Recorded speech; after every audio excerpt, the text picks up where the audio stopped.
بسم اللہ الرحمن الرحیم. In the name of Allah, the Beneficent, the Merciful. فساد کی ابتدا. اللہ کا حکم ہوا قال اهبطوا جنت سے اتر جاؤ. مزید فرمایا تم آپس میں ایک دوسرے کے دشمن ہوگے اور تمہارے واسطے زمین میں رہنے کی جگہ ہے اور ایک وقت تک نفع حاصل کرنا ہے. اللہ نے مزید فرمایا تم وہیں زندگی بسر کرو گے اور وہیں مرو گے اور وہیں سے دوبارہ نکالے جاؤ گے. قرآن مجید کے دیگر مقامات میں بھی اس قصے کی تفصیل موجود ہے. مثلاً فرمایا اور اس سے قبل ہم نے آدم سے ایک عہد لیا تھا مگر وہ بھول گئے اور ہم نے ان میں کوئی عزم نہیں پایا. اللہ تعالی فرماتے ہیں اور جب ہم نے فرشتوں سے کہا آدم کو سجدہ کرو تو ابلیس کے سوا سب نے سجدہ کیا. اس نے صاف انکار کر دیا تو ہم نے کہا اے آدم یہ تیرا اور تیری بیوی کا دشمن ہے، خیال رکھنا ایسا نہ ہو وہ تم دونوں کو جنت سے نکلوا دے اور تو مصیبت میں پڑ جائے. یہاں تو تجھے یہ آرام ہے کہ نہ تو بھوکا ہوتا ہے اور نہ ننگا، اور نہ تو یہاں پیاسا ہوتا ہے اور نہ دھوپ سے تکلیف اٹھاتا ہے.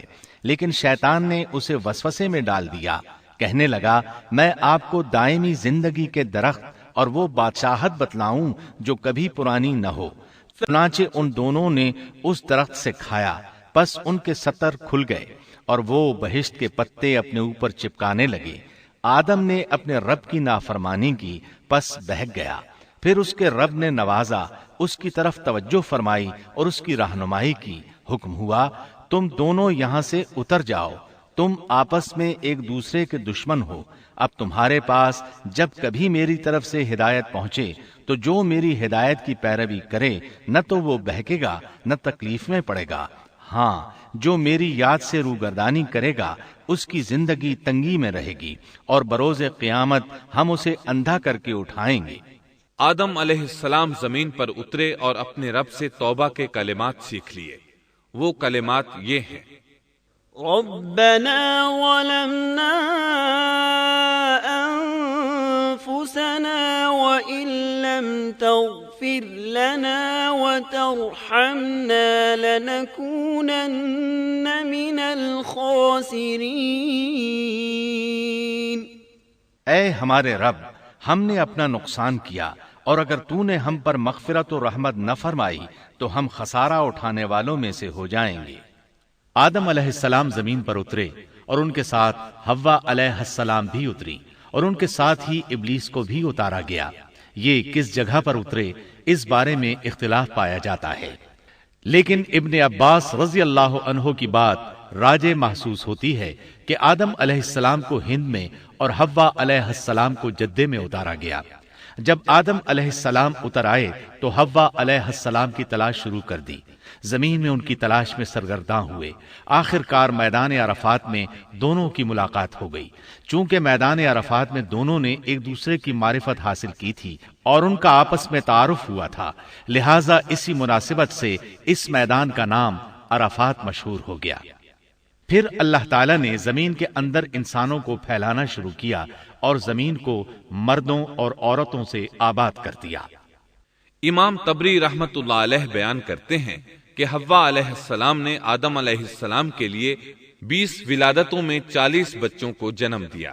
ہر بار 2 بچوں کو جنم دیتی تھی، ایک لڑکا ہوتا ایک لڑکی.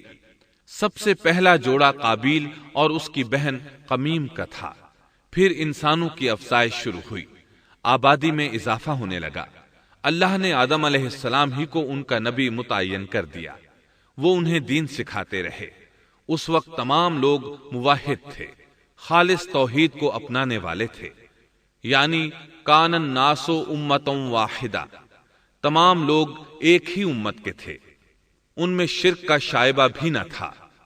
ابن جریر اور ابن کثیر رحمہم اللہ نے ابو موسیٰ اشعری رضی اللہ عنہ کی روایت بیان کی ہے، اللہ نے جب آدم علیہ السلام کو جنت سے زمین پر اتارا تو انہیں ہر چیز کی کاریگری اور صنعت کا علم تھا.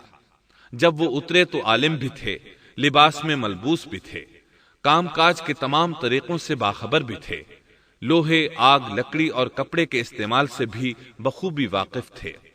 ہمارے برعکس وہ ان کاموں کو اپنی ابتدا ہی سے جان چکے تھے، کیونکہ ہم سب لوگوں کا حال یہ ہے کہ جب تک سکھایا نہ جائے ہمیں کچھ نہیں آتا۔ آج کے دور میں بعض افریقی قبائل کے افراد وحشیانہ اور غیر مہذب زندگی گزارتے ہیں۔ علماء کا کہنا ہے کہ یہ لوگ زمین پر رہنے والوں میں سے گمراہ ترین انسان ہیں۔ انہوں نے بہترین زندگی ضائع کر دی اور گھٹیا زندگی کو پسند کیا۔